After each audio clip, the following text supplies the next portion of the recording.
Bien, muy buenas tardes a todos los que están acá presentes. Bueno, para la Universidad Católica, para la Dirección de Posgrado de Derecho y particularmente para el Centro de Derechos Humanos de la UCAP, es un placer que ustedes hayan atendido esta invitación para hacer este pequeño webinar sobre la situación de los migrantes y refugiados venezolanos en el marco de la pandemia del COVID-19, que es una situación bastante especial por las vulnerabilidades que tiene esta población. Yo voy a hablar por un espacio tan solo de 20 minutos. Vamos a tratar de privilegiar la intervención y las preguntas o cuestionamientos que ustedes puedan hacer a la información que se va a presentar. Y bueno, comencemos sin mucho más preámbulo.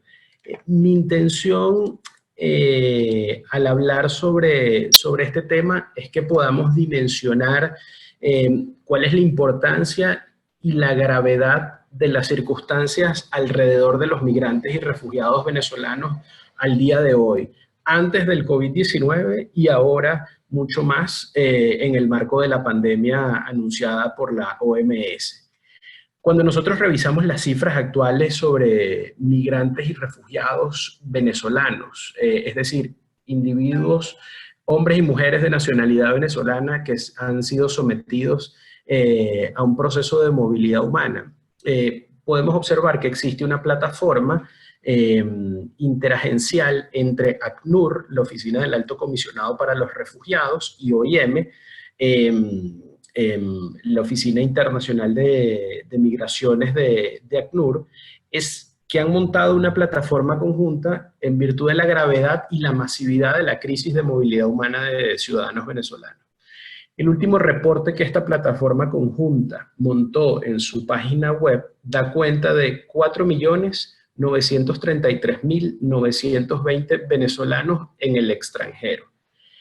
Y aquí estamos hablando en general es de venezolanos en el extranjero. Muchos de los que están acá conectados seguramente ya conocen la diferencia entre migrante y refugiado, que es una diferencia jurídica y que lo primero que salta a la luz es que a los migrantes se les aplica el derecho internacional de los migrantes y a los refugiados se les aplica el derecho internacional de los refugiados. Para que tengamos un comparativo sobre el caudal de personas de nacionalidad venezolana que se encuentran en el extranjero el día de hoy, la crisis de refugiados más grande del mundo durante el siglo XXI ha sido la crisis de refugiados de nacionalidad siria, producto del conflicto armado en ese país. Fuentes dan cuenta de aproximadamente 6.7 millones de personas que se han tenido que desplazar de territorios sirios en calidad de refugiados hacia países circunvecinos o hacia el continente europeo. Vean ustedes cómo no estamos tan lejos desde el punto de vista numérico el día de hoy, en comparación a esta crisis que es la crisis siria. Yo hace un segundo les acabo de comentar que según la plataforma de ACNUR y de OIM, hay al 5 de marzo de 2020, 4.933.920 personas de nacionalidad venezolana en el extranjero. Entonces, los números van muy parejos. ¿Cuál es el elemento diferenciador? Y es uno de los elementos más dramáticos de esta crisis, es que en Venezuela no hay ningún conflicto armado. En Venezuela, la movilidad humana de ciudadanos venezolanos se da en muy baja medida por la persecución política, pero en buena medida es por la falta de disfrute de derechos económicos, sociales y culturales. Imposibilidad de acceder a medicamentos, imposibilidad de acceder a alimentos y una clara imposibilidad de una buena parte de la población de, con un trabajo, sufragar los gastos mínimos de vida. Esas son causas que alientan la migración. Por eso en Venezuela hablamos de un término y es el término de migración forzada. Ahora, brevemente, la distinción entre migrante y la distinción con refugiado es la siguiente. Una persona que migra es una persona que realiza un desplazamiento entre un territorio y otro. Puede migrar dentro del país o puede migrar al extranjero. Normalmente ese tipo de desplazamientos están motivados por un anhelo de mejora o por sencillamente el cumplimiento de algún deseo. Yo puedo migrar porque voy a hacer unos estudios de posgrado en España, o puedo migrar porque me han ofrecido un trabajo en Costa Rica, o puedo migrar porque tengo cierto patrimonio y me quiero retirar en Argentina, donde están mis hijos, donde está mi familia. Esas son causas comunes para migrar. ¿Cuál es la diferencia fundamental del refugiado? El refugiado se traslada de un país a otro, pero con esta connotación, con el temor fundado de que su vida se traslada, con el temor fundado de que se ponga en riesgo su vida en el territorio donde se encuentra. Y por eso se ve forzado a desplazarse, por eso se ve forzado a migrar. Y el calificativo en el derecho internacional que reciben estas personas es el calificativo de refugiado, porque hay toda una construcción en el derecho internacional de los derechos humanos, y particularmente en el derecho de refugiados, a través de tratados internacionales en donde se imponen obligaciones a los estados de acogida para la protección de este tipo de personas. La Convención sobre Refugiados de Naciones Unidas es la que tiene la definición clásica. Por allí, al final de los años 80, principios de los 90, se dio la Declaración de Cartagena, que amplió un poquito más la definición de refugiado, y por eso no solamente hablamos de refugiado, de aquella persona que su vida se pone en riesgo en el marco de un conflicto armado, sino que pueden haber circunstancias fuera de un conflicto armado que hacen que las personas deban huir despavoridas del país que se trate. Y ese es el caso de Venezuela. Recuerden que hace tan solo unos minutos enuncié cuáles eran las distintas causas de la migración forzada venezolana. La verdad es que si yo fuese un enfermo de diálisis, un enfermo renal, y tuviese que hacerme unas diálisis, y no puedo hacerme las diálisis, yo puedo esperar por una diálisis una semana, pudiese esperar 2 semanas, pero seguramente en la tercera semana voy a estar muerto. Y como muy bien sabemos, el sistema de salud público en Venezuela es totalmente endeble, y el sistema de salud privado no tiene capacidad para atender masivamente a la población, y lamentablemente la población no cuenta con los recursos económicos, la mayoría de la población, para poder acceder al sistema de salud privado. Entonces, vean ustedes cómo, desde el punto de vista del derecho a la salud, el tema del desplazamiento migratorio o la movilidad humana se convierte o hace que la persona deba dársele el calificativo de refugiado. Para el Centro de Derechos Humanos de la UCAP, luego de haber hecho más de un análisis sobre la situación de movilidad humana de venezolanos, nosotros hemos llegado a la conclusión de que acá, en buena medida, las personas que están en proceso de movilidad de nacionalidad venezolana tienen que ser calificados como refugiados. Y si ustedes revisan nuestras actualizaciones vía Twitter o vía Instagram, solemos utilizar un hashtag que se llama "no son migrantes, son refugiados". Nosotros entendemos que en el marco del derecho internacional, el calificativo que debe dárselas a estas personas es el calificativo de refugiados. Bien, aclarados esos pequeños conceptos, debo también decir que cuando estamos hablando del derecho de los refugiados, se impone una obligación de protección en el estado de acogida. Y esa obligación de protección, dentro de una de las cosas que implica, es que esa persona que es recibida en calidad de refugiado o de solicitante de refugio, también podemos mencionarlo, esa persona tenga la posibilidad de disfrutar de derechos mínimos como derecho a la salud, derecho a la educación, tener la posibilidad de acceder a un puesto de trabajo. Ojo, yo no estoy diciendo que el Estado tiene que darles un puesto de trabajo. Yo estoy diciendo es que tienen que haber las garantías mínimas para que estas personas, en un régimen de libre competencia, tengan la posibilidad de acceder a esos derechos en virtud de la condición que tienen. Tanto migrantes como refugiados han sido definidos por la Corte Interamericana y organismos internacionales como personas en vulnerabilidad.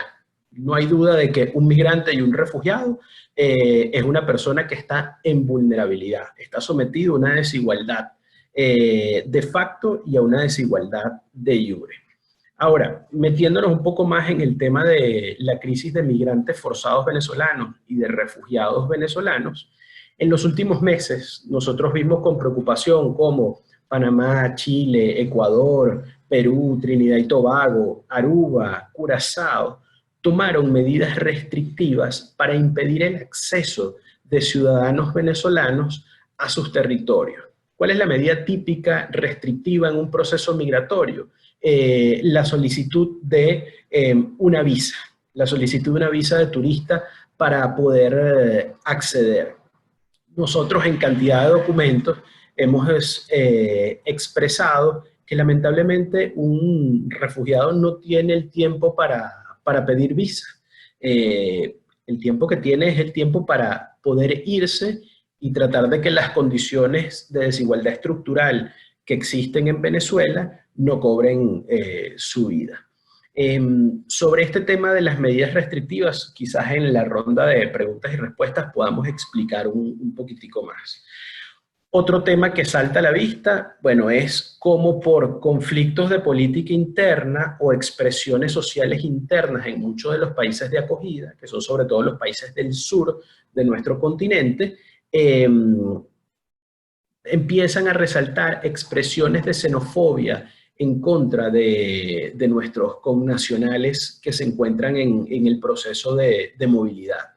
Y esas expresiones de xenofobia son profundamente peligrosas y alientan la desigualdad y la vulnerabilidad de esta población.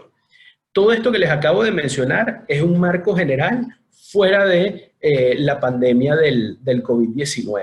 Es sencillamente unos términos de referencia básicos de qué es lo que está ocurriendo con esta población migrante y refugiada venezolana. Ahora, en el marco de la pandemia, que abraza a todo el mundo por igual, y Venezuela no es una excepción, y por ende los países de acogida de migrantes forzados venezolanos tampoco son una excepción, se refuerzan las condiciones de vulnerabilidad de esta población. La mayoría de la población migrante y refugiada venezolana no es una población que tiene una capacidad de ahorro en los países de acogida. Y particularmente puedo dar fe de que ello ocurre en Colombia, de que ello ocurre en Perú, de que ello ocurre en Chile, en menor medida ocurre en Argentina y también ocurre en Brasil. Entonces, una de las medidas fundamentales para tratar de contener el coronavirus de parte de todos los estados ha sido someter a la población a una cuarentena obligatoria. Y por eso es que estamos haciendo esta conferencia por medios digitales, porque nos da la oportunidad la cuarentena de informarnos de estos temas desde la comodidad del hogar. Ahora, quizás nosotros el día de hoy, por algunos pequeños ahorros que hayamos tenido, tenemos la posibilidad de permanecer en nuestras casas un mes, 2 meses, 3 meses. Pero ¿qué pasa si estuviésemos fuera? ¿Y qué pasa si nuestro ingreso para pagar arrendamiento, si nuestro ingreso para pagar comida, dependiera del trabajo que tendríamos que hacer todos los días? Y supongamos que no tenemos la suerte de trabajar en el sector salud o en el sector alimentos, en donde sin duda alguna vamos a ir a trabajar y vamos a percibir un ingreso. Estas son las vulnerabilidades a las que están siendo sometidas los migrantes y refugiados venezolanos, no por culpa de nadie, ni de ningún estado, por culpa de la circunstancia global. Y esta es una realidad que los abraza a ellos, así como puede abrazar a otras personas con poca capacidad adquisitiva en los países de acogidas y acá también en Venezuela. Yo quiero hacer una referencia a, por ejemplo, hace un momento hablé de expresiones de xenofobia, ¿no? Hay ciertos discursos de política interna en los países que alientan la xenofobia. Entonces, hace tan solo unos días, vimos una discusión pública que armó la nueva alcaldesa de Bogotá en relación a la asistencia que estaba dando la alcaldía de Bogotá a ciudadanos migrantes forzados venezolanos. Y ahí lo que se planteó fue un conflicto político con la presidencia de la República de Colombia, porque la República de Colombia en teoría no había aportado unos fondos que le estaba pidiendo la alcaldía de Bogotá. Lo cierto es que en unas condiciones en donde toda la población del mundo está en extremo vulnerable, donde estamos en unas condiciones atípicas de reclusión en nuestros hogares en virtud de la cuarentena, donde lamentablemente si en nuestros países se llegaran a dar las mismas circunstancias que se han dado en China, en Irán, en España o en Italia, estaríamos hablando de una mortandad masiva de personas. Si a todo ese esquema de presión mental y social le agregamos pequeñas expresiones de xenofobia, sin duda alguna, que se puede evidenciar en Colombia cómo algunos individuos pueden empezar a dar un trato poco loable a los migrantes forzados venezolanos. Y eso es algo que se tiene que evitar. Yo debo decir que tanto en Colombia como en Venezuela, como en Brasil, la regla en cuanto a la atención de los migrantes forzados venezolanos ha sido positiva. Han habido planes de integración, además en frontera, tanto en San Antonio del Táchira, Ureña y del otro lado de la frontera, hay campamentos en parte financiados por ACNUR, en parte financiados por otras organizaciones como Consejo Noruego de Refugiados, en donde se atiende a esta población. Y si nos vamos hacia el sur del país, en la frontera por el estado Bolívar, en el estado de Roraima, en Brasil, específicamente en Pacaraima, hay todo hay todo un campamento para la atención de esta población. Ahora, el comportamiento ha sido positivo. La pregunta y el reto es, ¿ese comportamiento se mantendrá durante la pandemia? ¿Qué pasa si se agravan las condiciones en Brasil y en Colombia? ¿Tendremos el mismo comportamiento del Estado brasileño y del Estado colombiano respecto de nuestros connacionales en situación de movilidad? No lo sé, esperemos que no cambie. Por lo pronto, sí les puedo adelantar que ACNUR ha realizado toda una campaña desde el inicio de la pandemia en cuanto a informar las vulnerabilidades y a atender a la población refugiada en general alrededor del mundo.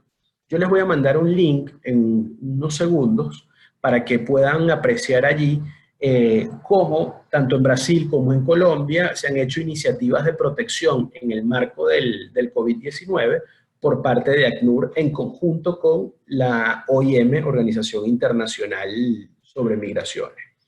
Otro punto que quiero comentar ya próximamente para cerrar es, bueno, hemos visto noticias sobre cómo personas han empezado a regresar. Algunas personas han empezado a regresar desde Colombia.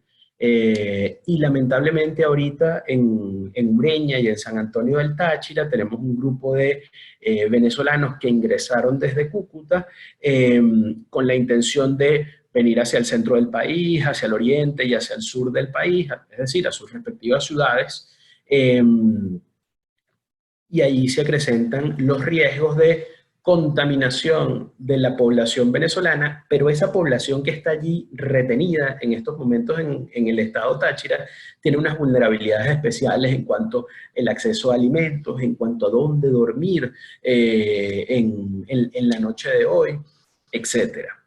Otro punto sobre esto del retorno de venezolanos, hay unas denuncias que hizo Provea y organizaciones del Estado Lara sobre cómo hace una semana y media aproximadamente ingresaron un grupo de venezolanos por una de las trochas en el Estado Táchira, fueron montados en distintos autobuses para redistribuirlos en las distintas ciudades o pueblos a los que querían ir, pero fueron confinados a hacer una cuarentena obligatoria en el Estado Lara, específicamente en Barquisimeto.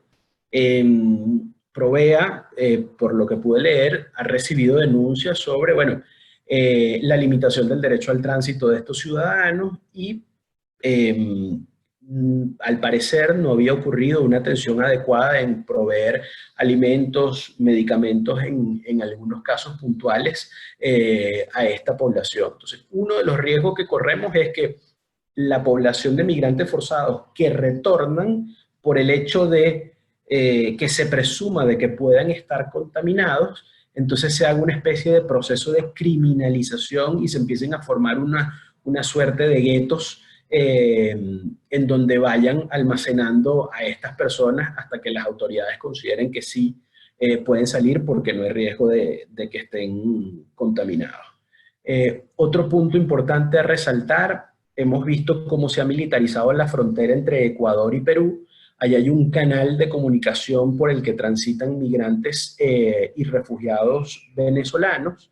Y el gran problema de los cierres de fronteras es el siguiente.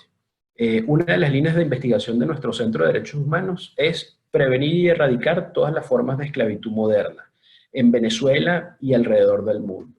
Lamentablemente, la población migrante forzada se ve sometida a unas condiciones de desigualdad tan graves que se potencian entonces las posibilidades de ser sometidos a esclavitud moderna. Y puntualmente estoy hablando de trata y tráfico de personas.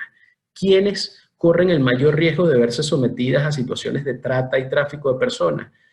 Así como esclavitud y violencia sexual, las mujeres. Entonces aquí también es importante que podamos apreciar con un enfoque diferenciado ese sufrimiento especial que pueden tener algunas mujeres migrantes forzadas que puedan ser sometidas a situaciones de trata, tráfico y esclavitud sexual. Y en los contextos donde hay cierre de fronteras, es el caldo de cultivo perfecto para que la delincuencia organizada pueda captar a estas personas sometidas a condiciones de vulnerabilidad.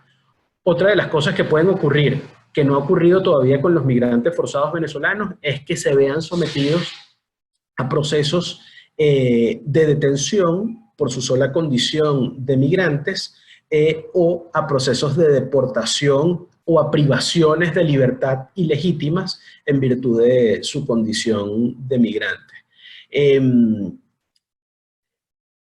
ser migrante forzado o el ser refugiado en sí mismo es algo ya bastante grave, es algo que te somete a unas condiciones de vulnerabilidad importantes. Lamentablemente, en el marco de la pandemia que abraza a todos los países del mundo el día de hoy con el coronavirus, esas condiciones de vulnerabilidad se ven reforzadas y se ven potencializadas.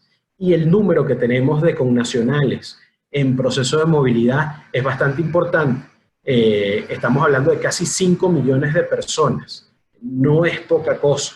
Y esas situaciones lamentablemente seguro le están ocurriendo a muchísimos de ellos. Yo dejo las reflexiones hasta acá. Carlos tiene unos comentarios que hacer y pues quedamos más que atentos a sus preguntas para aclararlas en la medida de nuestras posibilidades.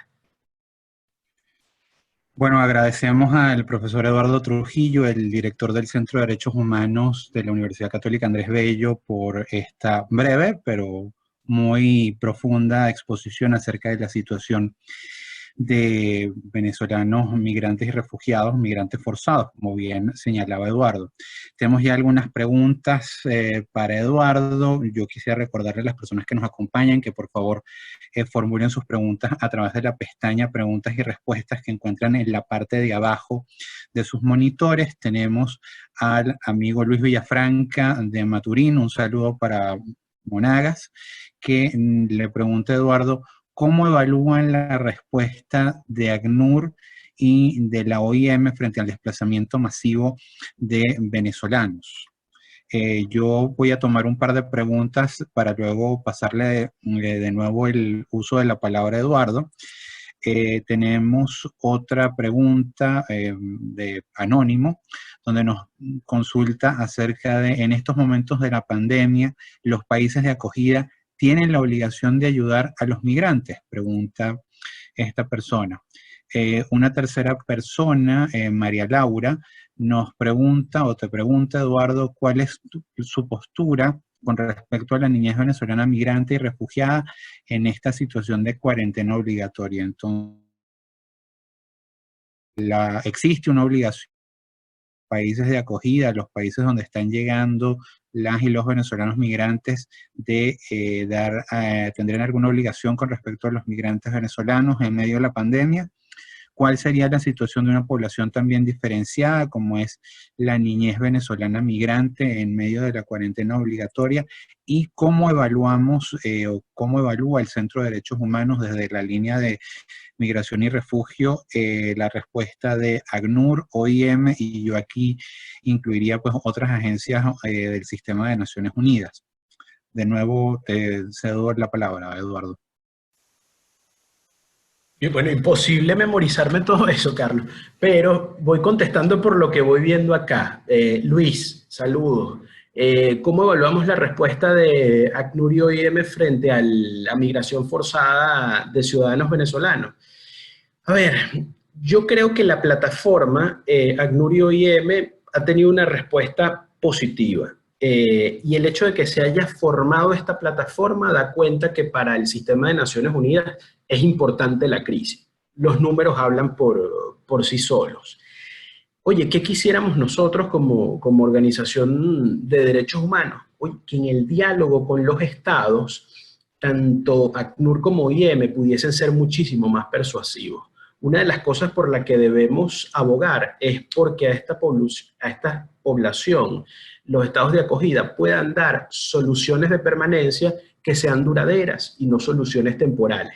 Y eso sí creo que está en deuda, porque por ahora lo que tenemos son permisos especiales de permanencia, visas de responsabilidad democrática, permisos especiales, pero si nos llegásemos a poner a revisar la cantidad de refugios otorgados, bueno, la proporción es bajísima. Nosotros tenemos una web especial para evaluar todo este tema de migración y refugio. Es una web que está siendo remozada, pero que ya está al aire. Si mi memoria no falla, se llama migrantesyrefugiados.org.be.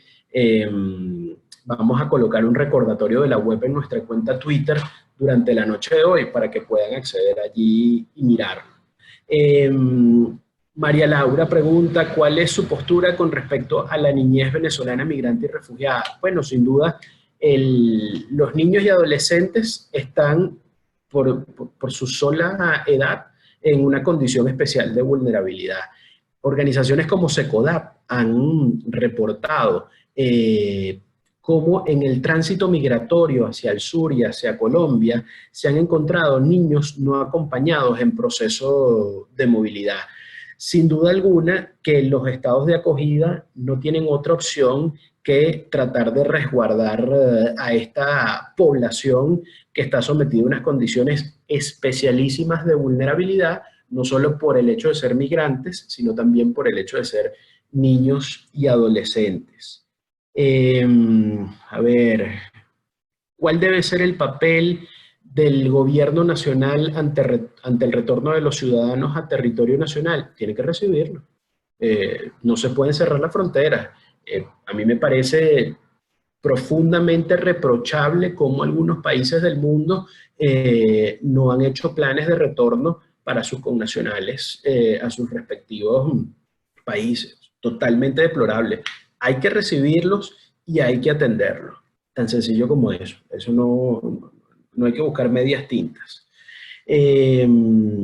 Por acá, hola, se ha hecho la denuncia a la CIDH sobre la exigencia de visa a los refugiados e inmigrantes venezolanos. Sí, particularmente el Centro de Derechos Humanos en los 2 últimos periodos de sesiones ha participado en audiencias con el Estado peruano. Está allí disponible en la página web de la Comisión Interamericana ese intercambio donde le hicimos esa exigencia, y en el último periodo de sesiones de Haití lo hicimos con el Estado ecuatoriano. Además te comento que hay una plataforma regional que agrupa a muchas organizaciones más allá del Centro de Derechos Humanos de la UCAP, hay muchas venezolanas, en donde se discuten estos temas de migración, se aglutinan posturas y se trata de hacer incidencia en los organismos internacionales de protección. Por acá, Alexander Medina pregunta, ¿los migrantes venezolanos con profundas vulnerabilidades que no pueden retornar a nuestro país, a qué otros riesgos quedan expuestos en los países receptores? Bueno, además de las expresiones de xenofobia y además de literalmente quedarse en la calle, que ya no es poca cosa. Creo que esas son vulnerabilidades más que suficientes a las que pueden verse sometidos estas personas, ¿no?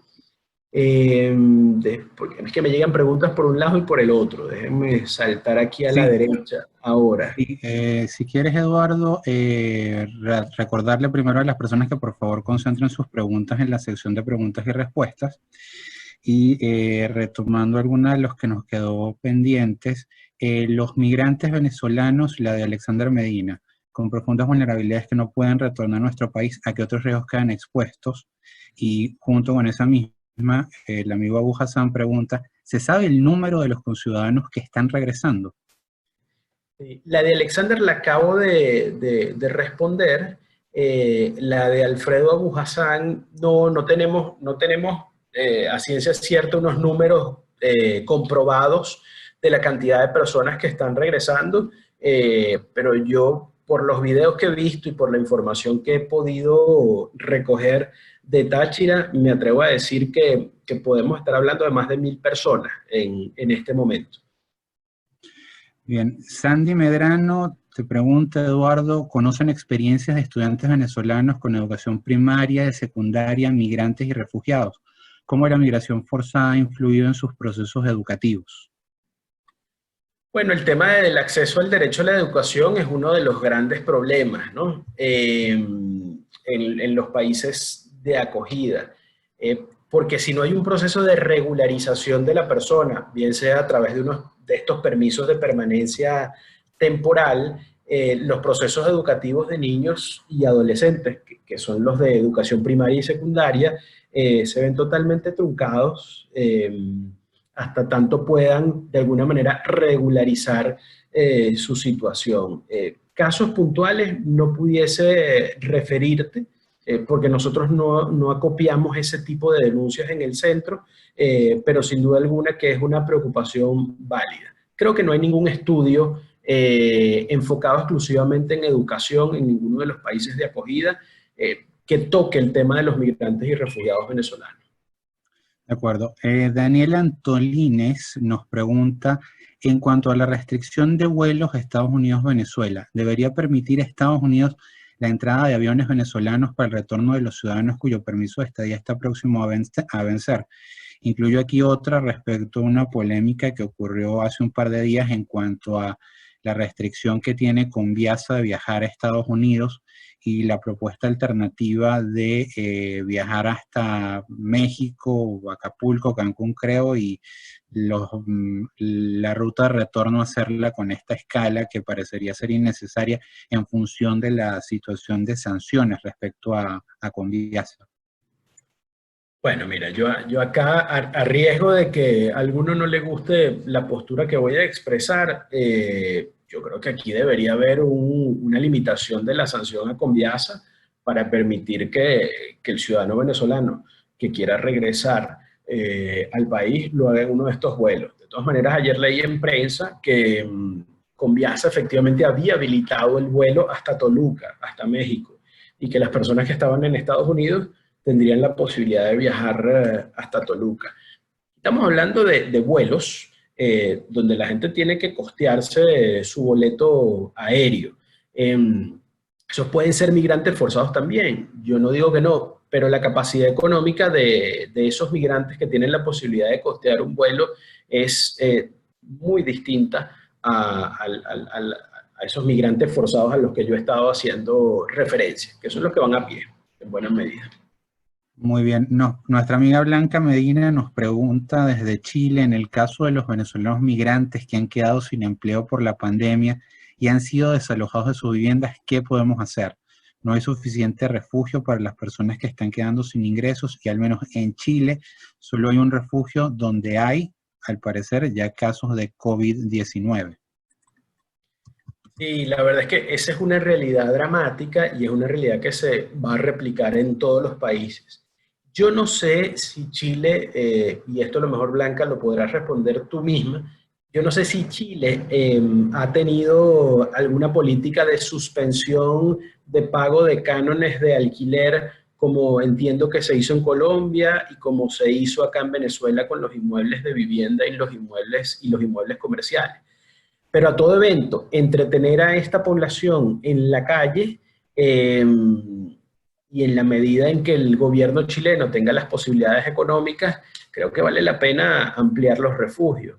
¿Qué se puede hacer? Yo creo que las organizaciones de derechos humanos en Chile, ¿qué pudiesen hacer? Abogar, hacer incidencia frente a su gobierno, porque además el tener a un grupo de personas a la intemperie en una plaza o en la calle en general, viola la restricción de tránsito y puede acrecentar el riesgo de transmisión del COVID-19. Entonces yo creo que por un tema de salud pública se pudiese hacer la incidencia en Chile y eso sí creo que le corresponde en cierta medida a nuestros queridos colegas chilenos.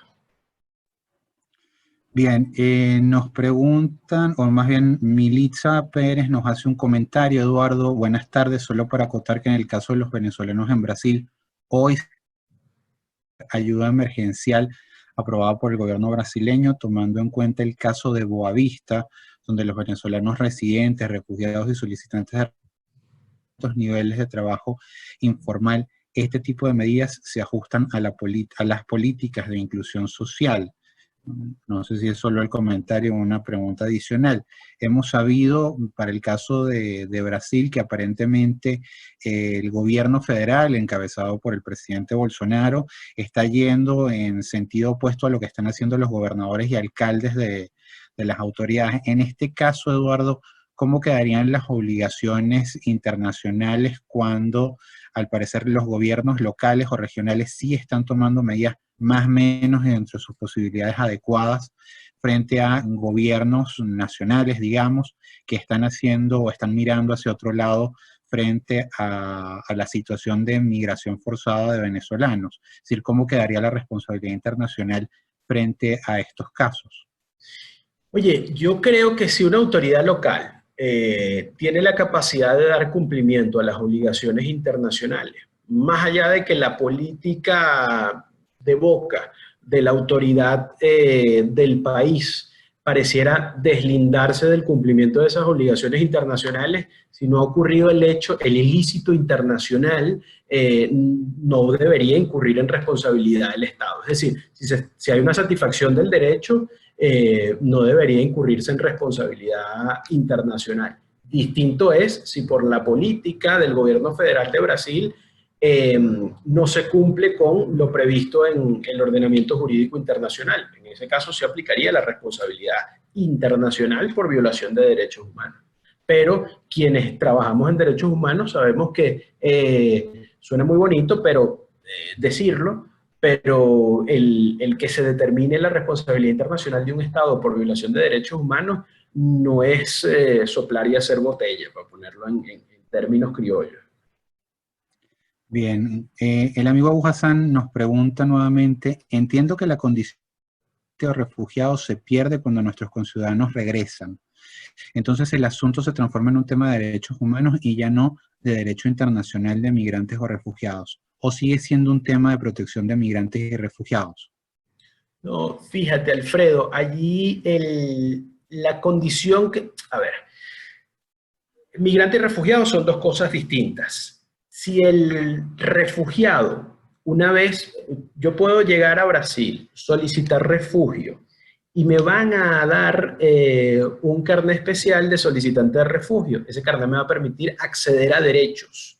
Pero tiene que haber un procedimiento administrativo interno por la Comisión Nacional de Refugiados de Brasil, o la de Colombia, o la del país de que se trate, para determinar que usted acredita condiciones suficientes para ser declarado como refugiado. Eso no implica que no seas refugiado antes de la declaratoria administrativa. Sencillamente hay un trámite administrativo que debe realizarse. Si ese individuo que se le ha otorgado el refugio o el asilo conforme a la Convención de Asilo, a la Convención Interamericana de Asilo, si se le ha otorgado alguna de estas dos protecciones internacionales, retorna al país del cual ha huido, inmediatamente pierde el el beneficio del estatus administrativo que implica el refugio. Distinto es el migrante, porque recordemos que el migrante no ha huido no ha tenido condiciones que lo han obligado a desplazarse, sino que se ha desplazado por voluntad propia, y no tiene ninguna prerrogativa administrativa, ni tiene que someterse a un procedimiento administrativo de calificación de su condición. Sencillamente es migrante y ya. Pero la pregunta es, en cuanto a los beneficios que tenían acceso algunos venezolanos en otros países, se pierden si desean regresar.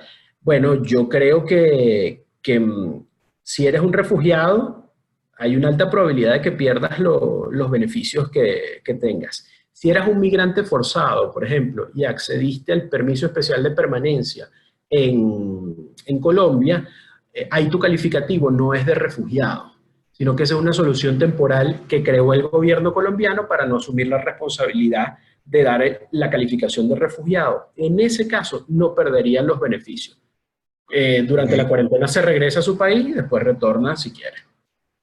Ok, el amigo Alexander Medina te pregunta, si se da un cambio de escenario político en Venezuela, ¿cambiaría también la dinámica migratoria venezolana? Es decir, ¿regresarían en gran cantidad a nuestro país? No lo creo, la verdad es que no lo creo. Creo que esto es una suposición. Creo que veríamos una primera oleada en donde una gran cantidad de venezolanos vendrían, pero el hecho es que las condiciones estructurales de este país, en sistema de salud, a nivel laboral y de acceso a alimentos, no cambian de un día a otro. Con lo cual, creo que tendríamos una ola expansiva mínima de personas que emocionalmente, al ver un cambio político, regresan, pero después el flujo del retorno sería lento. Yo creo que no sería algo rápido. Bien, nos quedan algunos minutos, Eduardo. Daniela te pregunta, ¿cómo aplicar los controles sanitarios? Me imagino que se refiere a las personas que están retornando sin violar el derecho al libre tránsito de los conciudadanos. Bueno, lo ideal es que el Estado venezolano tuviese una gran cantidad de pruebas fiables de COVID-19, pruebas que les ayuden a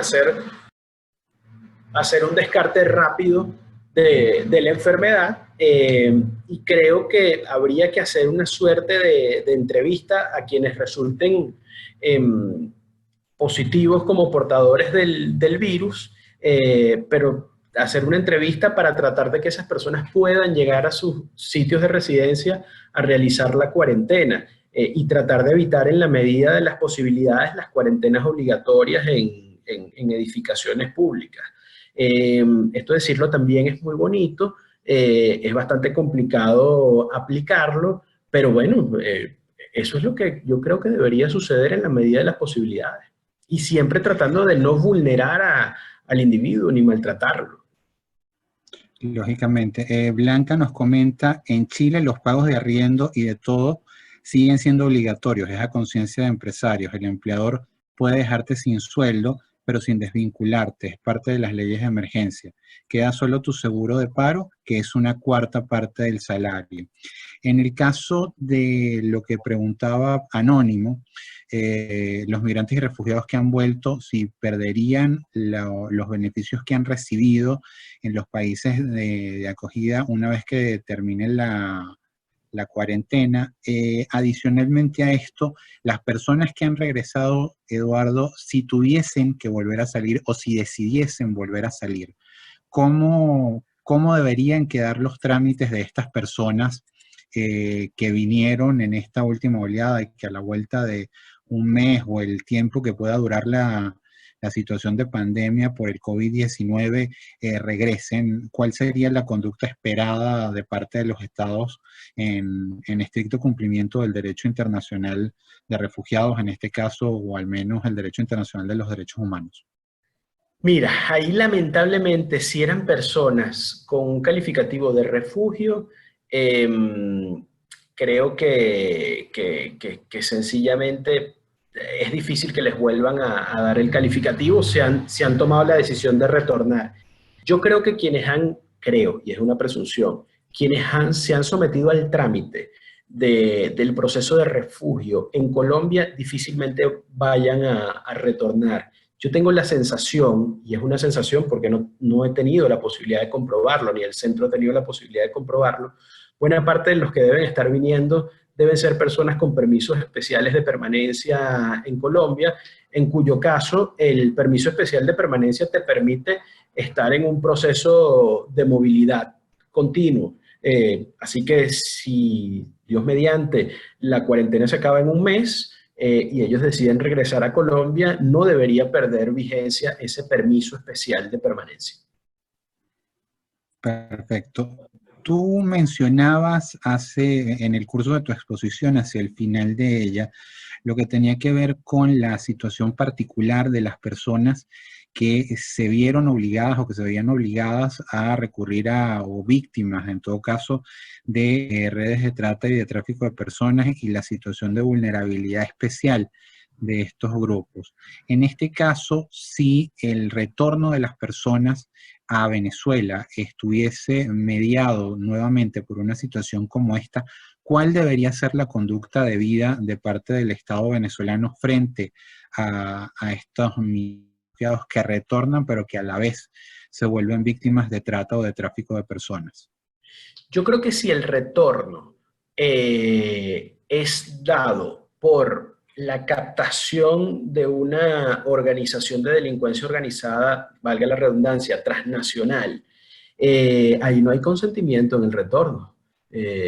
Con lo cual, en la medida en que usted tenga la posibilidad de probar si tenía un refugio en Colombia o en Brasil o en otro país, si tenía la posibilidad de probar de que usted regresó a Venezuela víctima de la captación de uno de estos grupos de delincuencia organizada ante la ausencia de consentimiento, eso es más que suficiente para que no se revoquen los beneficios que esa persona tenía en el país de acogida inicial.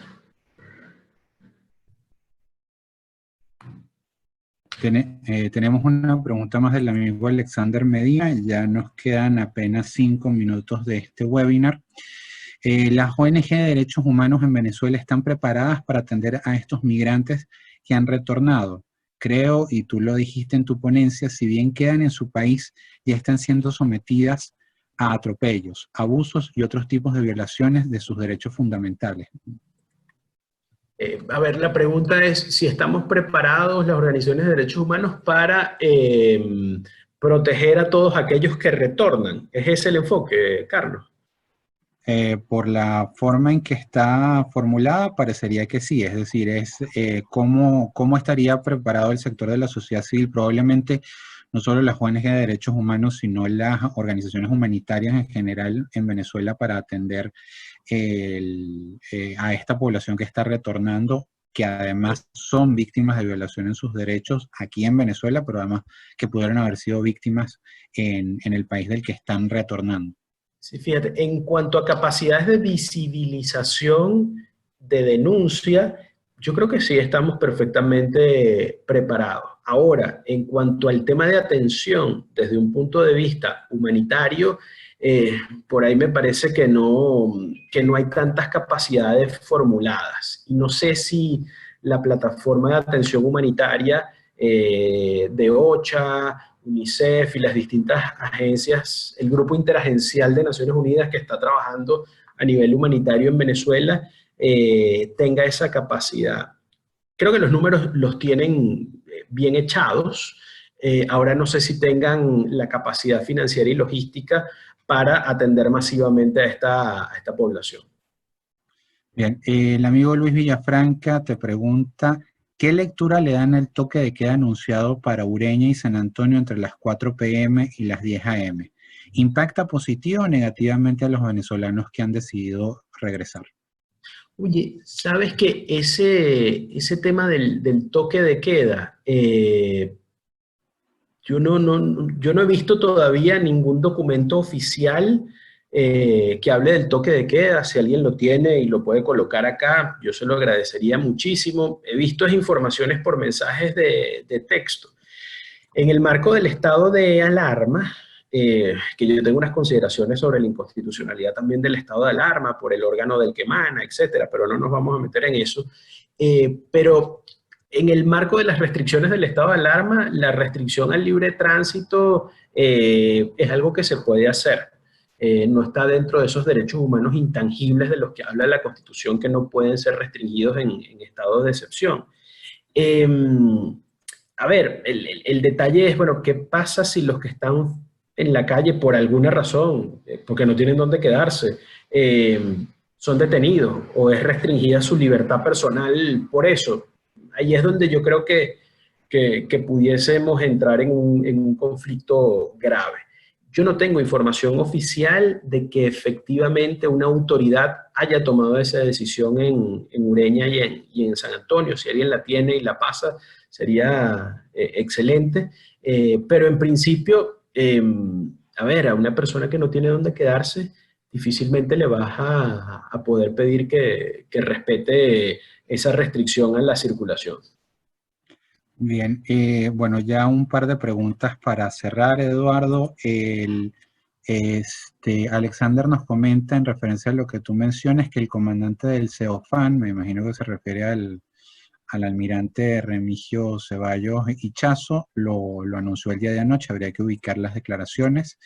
Igual es la situación de información que va y viene y de informalidad en medio de la situación de emergencia que ya fue también reflejada en el pronunciamiento que hizo el CDH hace un par de semanas cuando se declaró el estado de alarma y acerca de las formalidades que debían haber acompañado este proceso.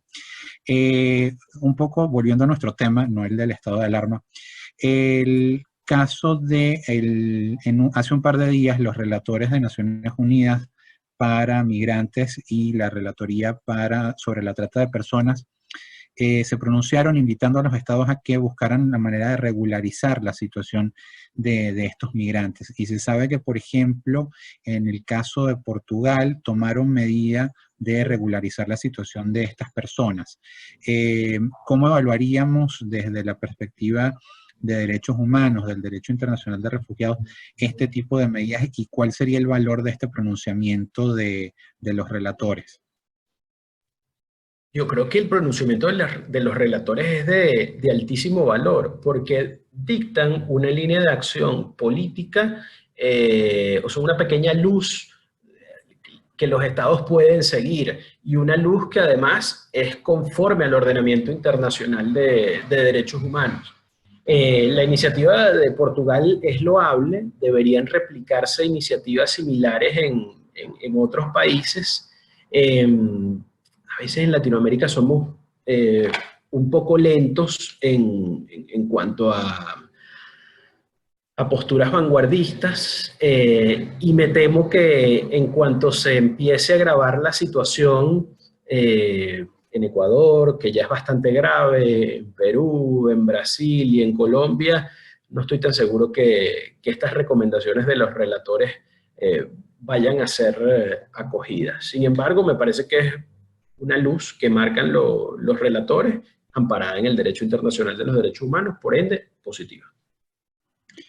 En la misma lógica del derecho internacional y de la actuación de los mecanismos internacionales, Eduardo, se ha sabido que la Comisión Interamericana también estableció un mecanismo de monitoreo de la situación relacionada con las medidas del COVID-19. ¿Cómo evaluaríamos esta iniciativa de la CIDH y cuál podrían ser algunas de las posibilidades o potencialidades de este mecanismo?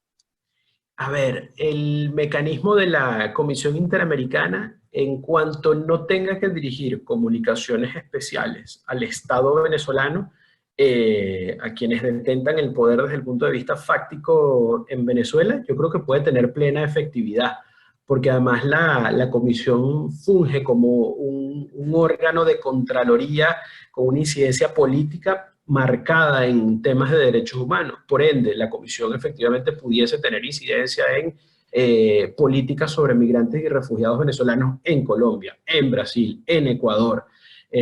Ahora, sobre lo que sucede acá en Venezuela, por la postura que tiene el país respecto del sistema interamericano, o los representantes del país ante el sistema interamericano, es poco lo que se puede hacer. Es poco lo que puede hacer la Comisión. Perfecto. Bueno, ya efectivamente son las 5, hemos agotado el tiempo que estaba previsto. No sé si quisieras hacer algún comentario ya de cierre o alguna idea que quieras reforzar. Eduardo, igualmente aprovechamos para dar saludos a nuestro amigo Marco Ponce del Observatorio de Conflictividad. Te cedo de vuelta la palabra. No, el comentario y la reflexión es que todos estamos en unas condiciones de vulnerabilidad ante este virus que no tiene cura y que la ciencia no ha encontrado una cura aún. Esperemos que en los próximos meses ocurra la cura. Para quienes no estamos en condición de migración o de refugio, es importante que tengamos en cuenta la especial vulnerabilidad a la que pueden verse sometidas estas personas sin distingo de su nacionalidad. Hoy particularmente hicimos una reflexión sobre los migrantes forzados venezolanos, porque somos venezolanos la mayoría de los que estamos acá, y porque además esa es la línea de trabajo actual del Centro de Derechos Humanos de la UCAP, que en el pasado atendía migrantes y refugiados colombianos en Venezuela, pero en vista del proceso de huida del país de muchos de nuestros connacionales, tuvimos que cambiar la visión de la línea de investigación. Y nada, allí lo dejo. Vamos a seguir estando en contacto por esta vía digital. El Centro de Derechos Humanos y la UCAP en general quiere incidir en la sociedad y por eso vamos a seguir haciendo estos eventos que esperemos sean productivos para todos. Perfecto, muchísimas gracias a todas las personas por participar en este webinar sobre la situación de migrantes y refugiados venezolanos en el contexto de la emergencia por el COVID-19.